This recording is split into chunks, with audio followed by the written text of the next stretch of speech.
suis désolée pour ça pour commencer et pour la luminosité. Comme vous pouvez le voir, donc, il s'agit bien d'un lecture de dégel essuyé du mois de février 2021. Comme vous le voyez, on n'y a pas d'avant bibliothèque, mais je suis quand même chez moi. Vous avez dû sans doute remarquer plus ou moins cet angle de vue. C'est le moment où je suis chez moi pour lire, je suis tout simplement dans ma chambre et mes bibliothèques se trouvent dans la pièce d'à côté. En fait, il fait tellement beau dehors que j'ai envie de profiter de la lumière du dehors, tout simplement de la lumière naturelle du dehors. Je suis désolée si l'éclairage n'est pas top parce que je veux dire, en début d'après-midi, bon, certes le soleil est plus par là, mais je dis j'en vais en profiter un peu.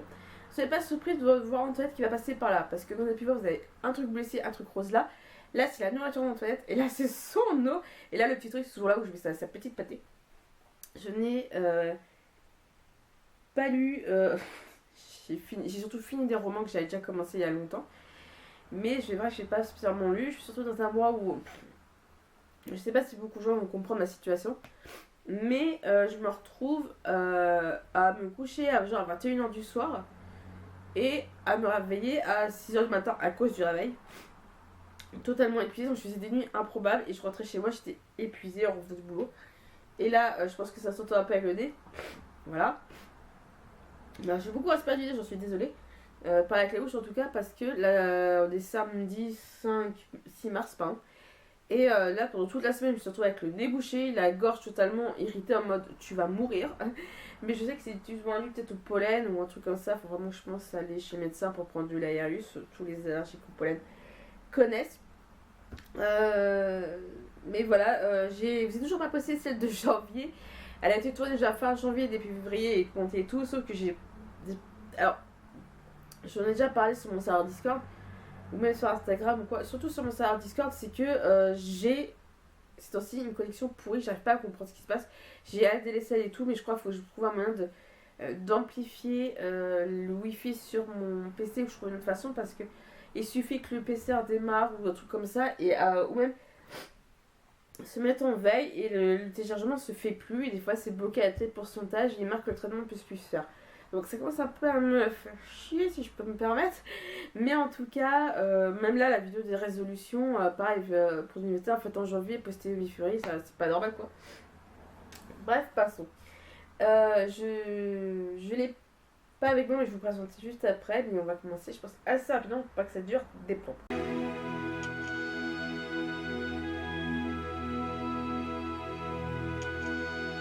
J'ai terminé en ce mois de février Assassin's Creed Last Descendants de Matthew G. Kirby aux éditions Bayer. Les post-it, je vais bientôt m'en charger assez rapidement. Vous voyez, je pense à maintenant. Je n'en ai pas des masses. La chronique va venir assez rapidement. Il y a des trucs bien à dire, des trucs, enfin il y a un truc qui peut être assez dérangeant. Ça faut que je le laisse de... Donc je pense que vous allez très vite comprendre. Je vais juste vous parler du HV pour ceux qui auraient loupé un épisode. On va suivre Owen qui se retrouve en froid avec sa mère, avec ses grands-parents, vis-à-vis de la mort de son père. Le père d'Owen, Owen le vénérait, si on peut dire ça comme ça. Son père a été mis en prison pour un petit vol à l'étalage, enfin bref, on se comprend. Et il est décédé en prison. Owen ne le supporte pas. Certes, il admet que son père a commis un vol à l'étalage et son père Owen ne comprend pas comment son père est allé en prison pour ça. Et de ce fait, il comprend pas comment son père. Il voudrait savoir comment son père est mis en prison parce que je crois qu'on lui a pas donné de vraies raisons. Et donc, comme Monroe, la pharmacicienne du lycée, lui propose à Owen d'utiliser la nuit pour s'attirer son père, bah Owen accepte quoi. Parce que justement, l'impressionnisme, c'est de revivre avec ses ancêtres. Il va pas être le seul à être emmené là-dedans parce qu'il va aussi y avoir Javier, un ami d'Owen. Sauf qu'au fur et à mesure, Javier vont apprendre l'existence de groupes, les Templiers et les Assassins. Et Monroe va, entre guillemets, je sais pas, manipuler Owen et Javier pour aller découvrir la chose de la fragment d'Éden. Ils vont faire la connaissance de 4 autres jeunes, si je dis pas de bêtises. 1, 2, 3, 4. Du nom de Natalia, Grace, David et Sean, qui eux aussi vont revivre la vie de leurs ancêtres. Et en fait, Monroe fait ni partie des assassins et ni de l'ordre des Templiers, mais c'est ce qui va permettre, je pense, de plus ou moins chacun de plus ou moins se forger une idée d'un camp, Sauf qu'évidemment, tout ça cache, va donc leur coûter, va leur valoir de sacrés problèmes. Surtout pour les lectures lues et pour l'instant non chroniquées, mais chroniques, je vais les faire, je pense, dans la semaine. Vu qu'il y a des semaines où je suis d'ouverture à la crèche où je travaille, donc ça va permettre d'avoir un peu l'après-midi pour plus ou moins avancer dans mes chroniques.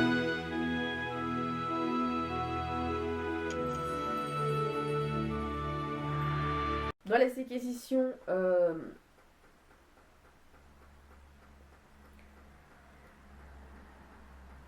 je sais pas si vous entendez des espèces de cliquetis un peu bizarres, mais c'est en fait mon radiateur et je l'ai pas à fond, mais il fait froid en Alsace. Ce matin il faisait genre 0, mais là je l'ai mis un petit peu à chauffer, donc souvent il fait le je crois, quand il tourne. Enfin, je sais pas si vous l'entendez. Pour les acquisitions de février, j'ai pris un peu cette initiative de plus trop acheter en neuf. J'ai toujours la carte des livres pour toujours un peu apprendre à la bibliothèque et d'avoir toujours plein de choses à la disposition de quoi lire, même si c'est énorme ce que j'ai en pâle. Mais je trouvais ça intéressant d'aller davantage dans des boîtes à livres plutôt que d'acheter neuf. Parce que les seuls moments où j'achèterai neuf, ce sera pour France Loisirs. Pourquoi? Parce que, sincèrement, ces temps-ci, je préfère acheter des trucs pour Antoinette que pour moi. Et certes, c'est un budget, les livres, ce que beaucoup de gens, je pense, sont deviné. C'est un budget auquel maintenant, j'ai plus trop envie de consacrer trop dedans. J'ai vraiment envie de me faire plaisir davantage et découvrir des livres que vous ne trouverez pas forcément sur Booktube et que pour faire des nouvelles découvertes. Moi, vous verrez, vous avez remarqué, hein, j'achète pas spécialement les mêmes livres que tout le monde sur Booktube et même sur les blogs ou Instagram, enfin même très peu. Mais je me suis dit, ce serait bien de. Moi, j'ai besoin, je pense, de lire des trucs que personne lit. Enfin, que personne lit.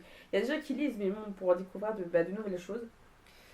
Et c'est le cas parce que là c'est quasiment que d'une boîte à livres. J'en trouve, j'essaie d'en trouver d'autres à chaque fois, pas loin de chez moi, et pour pouvoir, qui sont pas trop loin, pour pouvoir un peu me promener. Et vraiment, c'est ce que j'aime le plus de les boîtes à livres. J'ai également l'intention de faire une carte médiathèque dans la commune où j'habite. Ça fait plus d'un an que ça fait un an et ouais, ça fait pratiquement un an et demi que j'habite ici. Et je dirais que j'ai toujours pas fait de carte de médiathèque ici. Il faudra juste que je pense à le faire. C'est vrai que c'est intéressant la médiathèque, c'est que ce qui est bien avec la médiathèque, c'est que quand vous hésitez à acheter un livre que vous voyez en médiathèque ou en bibliothèque, vous pouvez l'emprunter. Si vous ne plaît pas, moi, vous payez pas de avoir dépensé de l'argent pour rien. Pour commencer, dans une des boîtes à livres, et voilà, jackpot. Bref, ça m'apprendra à pas faire attention. C'est donc Les religions de la préhistoire à nos jours de Marianne Boilev et Sandrine Mirza aux éditions Milan Jeunesse. Oui, donc c'est très jeunesse, on va plus le voir. C'est comme un manuel d'histoire, tout simplement. Je suis certes de confession catholique, je crois que je ne l'ai jamais caché. Mais je trouve ça intéressant de voir les différentes croyances au fil de l'histoire de l'homme. Parce qu'il y en a tellement en fonction des pays, de la culture, enfin des pays en général. Et donc moi ce qui me plaît le plus, c'est vraiment, je suis très curieuse de découvrir de nouvelles choses. Et c'est vrai que moi j'ai déjà eu des collègues de confession musulmane. Et en fait, c'est vrai que je me dis, mais quand, par exemple, je pense à un truc tout bon, c'est le ramadan, excusez-moi de dire ça. Je comprenais pas trop comment ça fonctionne, enfin, comment ils procédaient. Et en discutant avec des musulmans, en tout cas des musulmanes, parce que c'est surtout des femmes, enfin, je sais pas si musulmanes, ça qui marche et que musulmans on dit, mais est-ce qu'on parle de femmes musulmanes? Je pense que ça existe, alors corrigez-moi justement si je fais la bêtise. Mais je trouve ça vraiment intéressant de comprendre comment ces religions-là fonctionnent, comment ces gens-là vivent leur foi. Dans le catholicisme et dans le christianisme en général, on a certes nos codes, nos fêtes, voilà, etc. Mais je trouvais ça vraiment intéressant de savoir comment fonctionnent voilà, tous ces rituels, toutes ces fêtes, etc. Et je trouve que là, c'est un peu une espèce de bon début. Bon, ça, c'est jeunesse, donc c'est adapté aux plus jeunes, je pense, aux enfants. Là, par exemple, il y a sur le protestantisme, il y a par exemple sur le calendrier des fêtes. Alors, je sais pas. Les enfants d'Abraham, par exemple, sur les juifs. Je crois que la religion juive, on entend beaucoup. Enfin, les juifs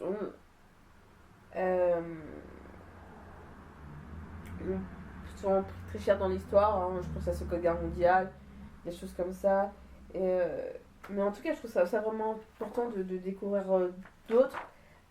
Certes, je peux comprendre que ça ne correspond pas à tout le monde.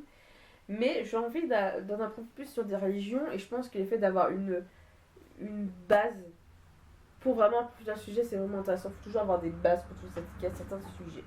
La joie et la mort d'Alfred Grosset, ou Grosser, je sais pas comment ça se prononce. Donc, bilan d'une vie aux éditions Presse de la Renaissance. Ouais, Presse Renaissance, enfin Presse de la Renaissance. Je sais pas du tout de quoi ça parle. Apparemment, ça a l'air d'être une autobiographie. Je vais vous lire le résumé. Chacun contribue à changer le monde, ne serait-ce que par sa façon de se comporter à l'égard de l'autre. Puis-je, modestement, affirmer que j'exerçais une influence sur mon temps, un peu plus que la plupart des gens, grâce à un ensemble de chances, même si au départ les circonstances ont révélé plutôt la stratégie. Né en 1925, professeur à Sciences Po pendant 36 ans, ainsi qu'à Polytechnique, HEC, Stanford University, journaliste à la Croix au Monde, à Ouest-France dans les radios-télévisées allemandes, Alfred Grosset a effectivement été, durant 60 ans, un homme de réflexion et d'influence. Engagé pour la compréhension franco-allemande depuis 1947, il tient en Allemagne une place d'observateur participant. Athée, il ne cesse de jouer un rôle un peu analogue dans le catholicisme français. Dans ce livre bilan, il expose sa méthode de pensée et d'action, son rapport aux politiques et fustige les abus des puissants, de l'économique et de la béance des égalités dans notre société. La dénonciation de la foire sur la place que constitue le milieu parisien ne l'empêche pas de présenter ses joies culturelles qui comprennent aussi le sport, mais aussi la musique. Ces joies, étendues à celles du couple et de la famille, n'empêchent pas son interrogation insistante sur la souffrance et la mort, dans la réalité et dans la façon dont elles sont perçues aujourd'hui. En fin de compte, Alfred Grosset rectifie l'image donnée par Albert Camus et est un Sisyphe heureux parce que à chaque chute, la pierre reste un peu plus haut qu'à la retombée précédente. Donc voilà, je connais pas du tout ce monsieur de base, donc vous m'aurez compris, donc je me suis dit ça peut être intéressant d'en savoir un peu. En lisant ce résumé, je me suis dit ça peut être plus qu'intéressant de... Bon, il s'agit d'un phénomène de société, mais il est assez important. Il est en excellent état. Je sais pas quand est-ce qu'il a été sorti. Il a l'air d'être sorti récent, mais en fait, je crois qu'il est sorti en 2010.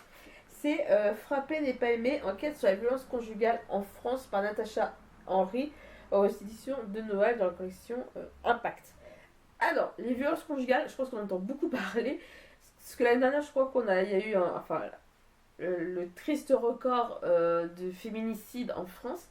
Triste record, ça fait mal à entendre. Je crois même que j'ai entendu, je sais plus où j'ai entendu ça, que le confinement n'a pas aidé dans ces cas-là. Parce que je crois que le confinement a malheureusement fait augmenter ces violences-là. C'est vraiment le fait que Natacha Henry ait fait une enquête là-dessus.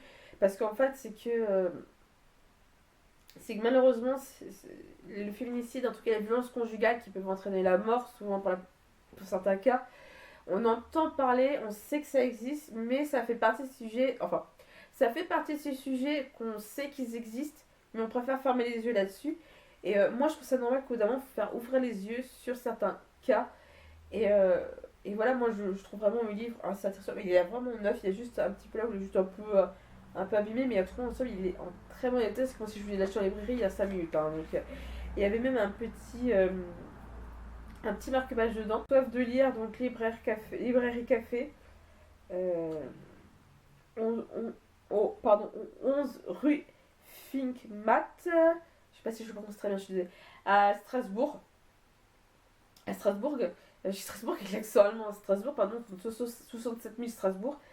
Voilà, moi je trouve ça vraiment intéressant. Et puis il est vraiment beau. Enfin, il y a même des comme ça derrière. Mais je trouve ça intéressant. J'ai peut-être faire un tour si l'envie me donne. Alors là, ça s'entend que j'ai une bouchée. Quand je vous ai lu le résumé, j'ai cru que j'allais manquer d'air à un moment. Mais bref, en tout cas, je suis très friande de ces livres-là. Quand il s'agit de ce phénomène de société, je trouve qu'il est important d'agir, en tout cas de savoir jusqu'où ça peut aller. La chambre au pipistrel, faut que je regarde ce que c'est qu'un pipistrel, je ne le connais pas du tout. d'Anne Courtilet aux éditions Pocket. J'adore la couverture, elle est trop belle. C'est vraiment mon style de couverture, en tout cas, l'ambiance de ces salons-là qui me plaît. Alors le résumé: rebelle, maudite, sauvageonne, Madame Tourneuve de Belle Maison, aristocrate auvergnate, n'a pas de mots assez durs pour qualifier sa petite fille Hortense. Éprise de liberté et avide de connaissances, celle-ci saurait s'entendre avec sa grand-mère bigote qui l'a recueilli à la disparition de ses parents, alors qu'en ces années 1840, souffle blanc du progrès, la jeune fille étouffe dans cet univers étriqué sur lequel présente de lourds secrets famille. Aussi, quand se présente l'opportunité de partir pour Clermont-Ferrand, la ville voisine en plein essor, Hortense n'hésite pas un instant. Là-bas, au contact d'une société fascinante, elle va découvrir des idées nouvelles, mais aussi un sentiment éternel, l'amour. Donc voilà, ça a l'air vraiment intéressant, vraiment ce qu'il arrive sur l'industriel, les années 1840, voilà, c'est la deuxième partie du 19e, enfin, cette première moitié pardon, du 19e siècle, n'est pas la deuxième. J'aime beaucoup, je crois, 1840, alors je connais très mal à ce moment-là. Je sais que 1840, je me demande si ce n'est pas encore pendant la monarchie de Juillet, je suis en train de me douter, c'est pas la...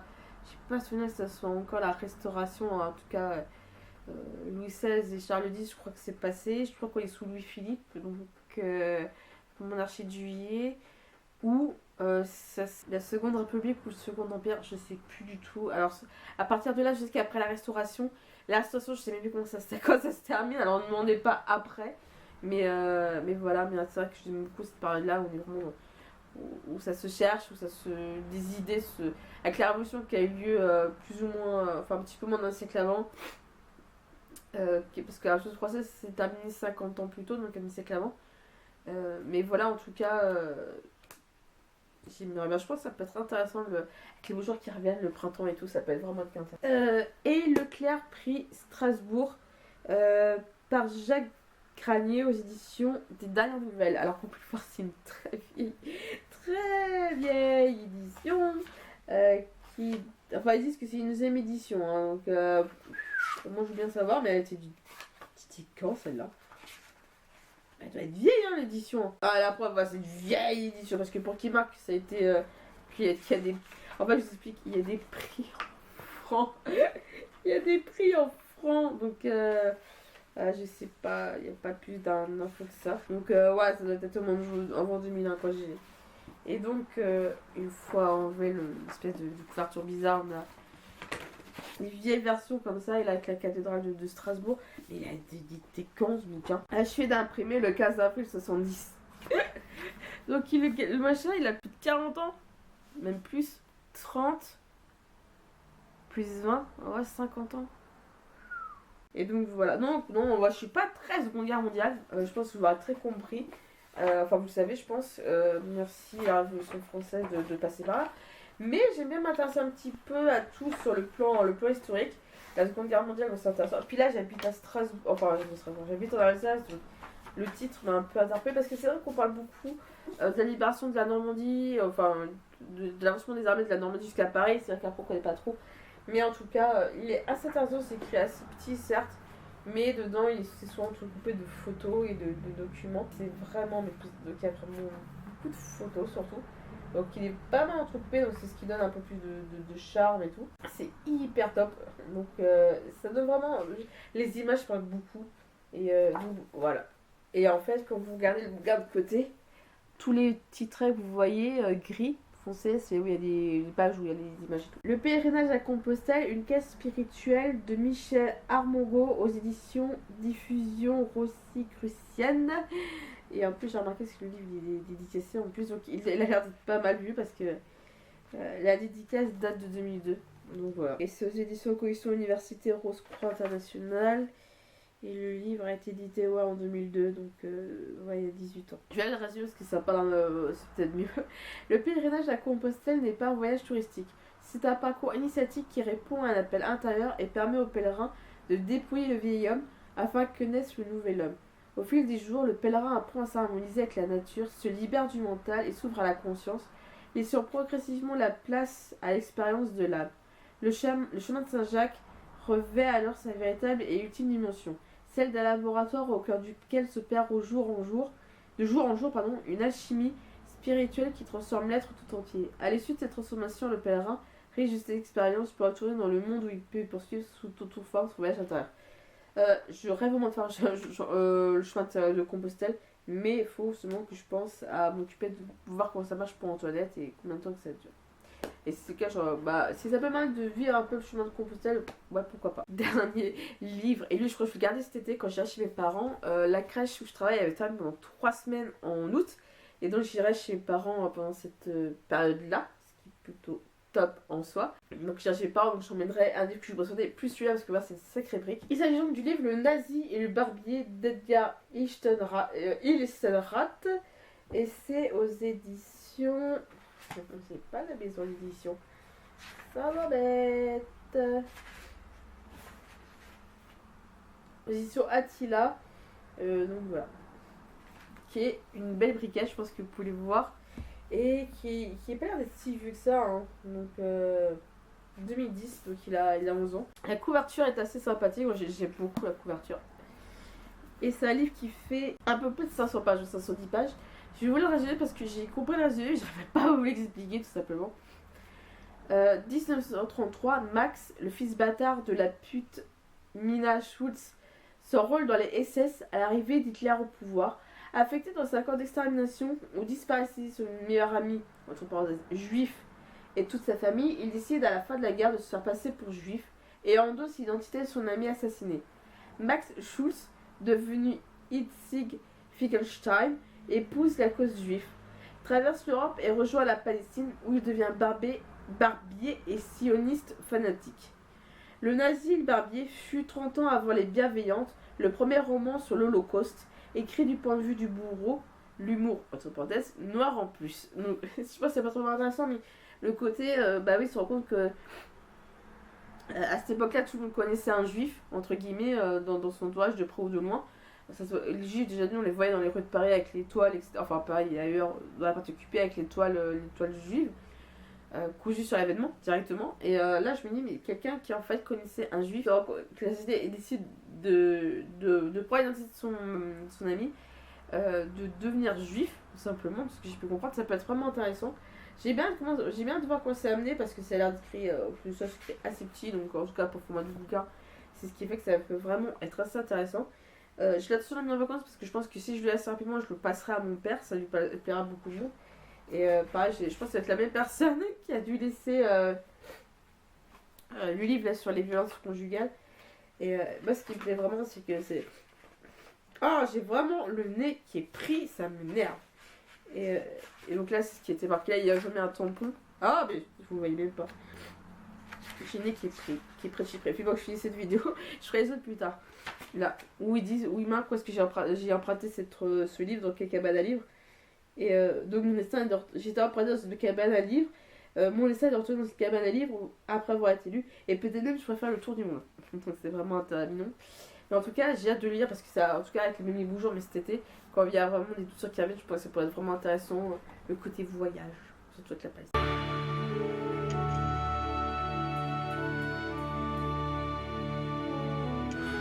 Après cette vidéo, je la ferai pas aussitôt parce que je dis j'ai des qui est pris, ça va épuiser. Je vais tout simplement faire une vidéo où je vous présenterai certains livres parce que dans ma résolution, je vous avais dit que je voulais finir pendant des livres que j'avais commencé. J'ai l'intention de la faire. Est-ce que j'attends demain ou quoi? Je ne sais pas. Mais en tout cas, je vais vous en présenter 3 pour commencer. Et donc, le premier, c'est. Parce qu'en fait, c'est surtout beaucoup de pages à terminer. Mais je pense que ça peut se faire assez rapidement si je mets un petit peu mieux là. Quand je dis un peu soit je suis de fermeture ou je peux être d'ouverture. Ce qui fait que je peux lire 1 ou 2 heures le matin. Le matin, je fais à 6h. Donc, il y a même des fois où je pars vers 7h. Je vois, cette semaine, je suis remplacée une collègue, donc je faisais du 8h, je commençais à 8h, donc je partais chez moi un peu après 8h, donc de 6h30 jusqu'à 8h, je peux lire, donc c'est top. Comme vous pouvez voir, je fais donc l'attention dans ces courts moments où soit je commence du matin et donc je fais tout mon après-midi, ou l'inverse, je suis du soir et donc j'ai toute ma matinée. J'ai donc l'intention de finir World War Web de Johanna Zahir en auto-édition. C'est un phénomène de société, ça parle d'un phénomène de société vis-à-vis de notre rapport vis-à-vis de la technologie. Paris en 2035, Rebecca Bart est une jeune insurgée vivant dans la périphérique externe du Nouveau Paris, qui est alors encerclée par des hauts murs de béton. À l'intérieur d'une société modèle et harmonieuse à laquelle il faut obligatoirement adhérer, sans quoi c'est la mort assurée. Traqués par la milice du nouveau gouvernement, les rebelles vont se lancer dans une guerre contre la technologie révolutionnaire. Une dystopie addictive offrant une effrayante vision de nos sociétés accro aux nouvelles technologies. Et là, je trouve que le rapport avec nos sociétés actuelles est juste bluffant. Et j'en suis à la moitié. Donc en gros je suis à 228 pages et le livre fait ouais, pratiquement 500. Hein. Donc je pense que j'ai encore de quoi faire. Ça fait partie de ces gros romans que j'ai envie de terminer durant cette année que j'ai commencé, que j'aimerais terminer en cette année 2021. Alliance éternelle, le tome 1, un nouveau cycle de Sandrine Rochia ou Rochia, je sais pas, le breton aux éditions Herveille édition et chez le M mineur édition. J'en suis pareil à peu près ouais, aux 2 tiers du livre. Dans ce livre, on va suivre Catherine qui a 34 ans, qui est mariée, mère de famille. Vraiment, elle a vraiment la petite vie, la petite vie parfaite. Sauf qu'elle ressent en effet qu'il y a un grand vide au plus profond d'elle-même, où elle a besoin de s'évader et autres. Jusqu'au jour suite à certains petits événements, elle se retrouve plongée dans un univers totalement fantastique où en fait on lui dit qu'elle est, je ne dis pas le prénom, Enya, première princesse gardienne. Donc les gardiens sont donc des êtres mi-elfes mi-fées. Et en fait, on lui a dit que il y a 1000 ans, je crois, ou 3000 ans, 1000 ans, voilà plutôt, ouais, donc en effet 1000 ans, où en fait, il y a 1000 ans, elle et son âme sœur Liam ont enfermé le magicien noir. Ouais, c'est pour ça que j'ai pas lu le livre il y a un moment, en fait, j'essaie de me baser que sur ce que mes souvenirs, mais je pense que lui, déjà lu, je vais pouvoir le relire facilement, bref. Et donc, en fait, elle et Enya et son âme sœur Liam, donc son mari, ont banni Marwan pendant 1000 ans. Et donc, ce Marwan va revenir à la vie, en tout cas de son bannissement.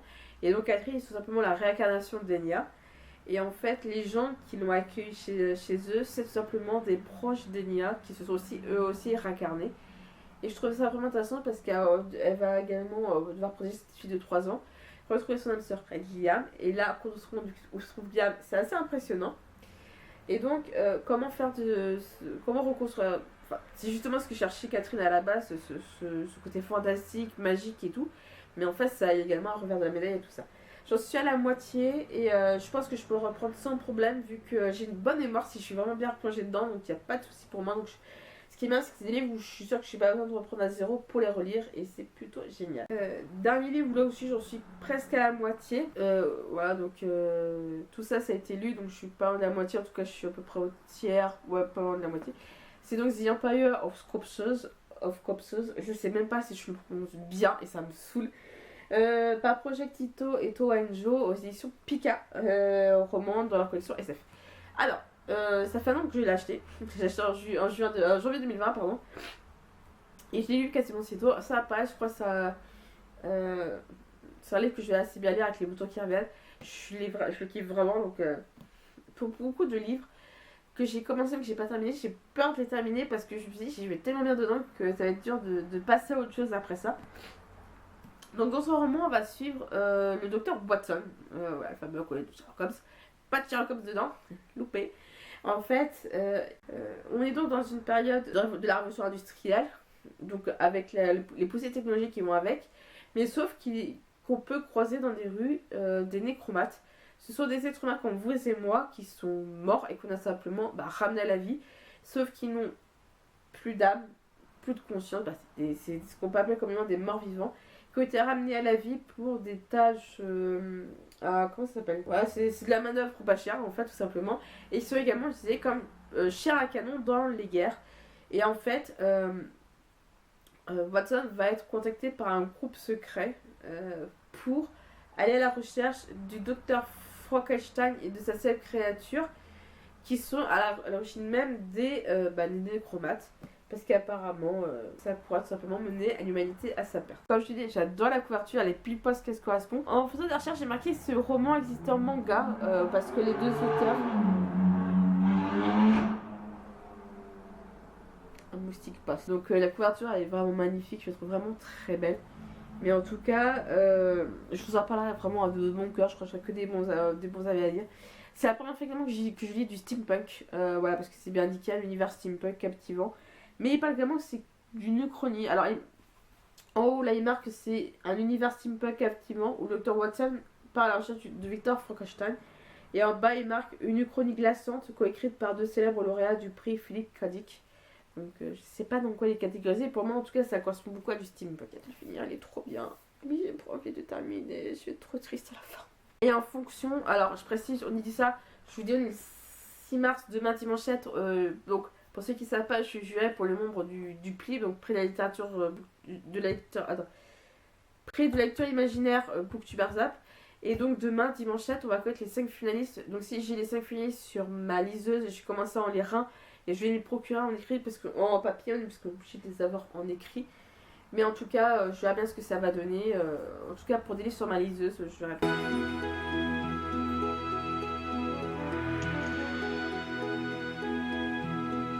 Mes lectures de DGL de février sont terminées. J'espère que ça vous a plu. N'hésitez pas à me commenter, à me dire ce que vous en pensez. Et est-ce que vous préférez que je fasse mes lectures de DGL dans ma pièce ou mes bibliothèques, ou ici un petit peu quand il y a les beaux jours qui sont présents. Et si c'est le cas, je vous dis sur ce, de bonnes lectures et à la prochaine.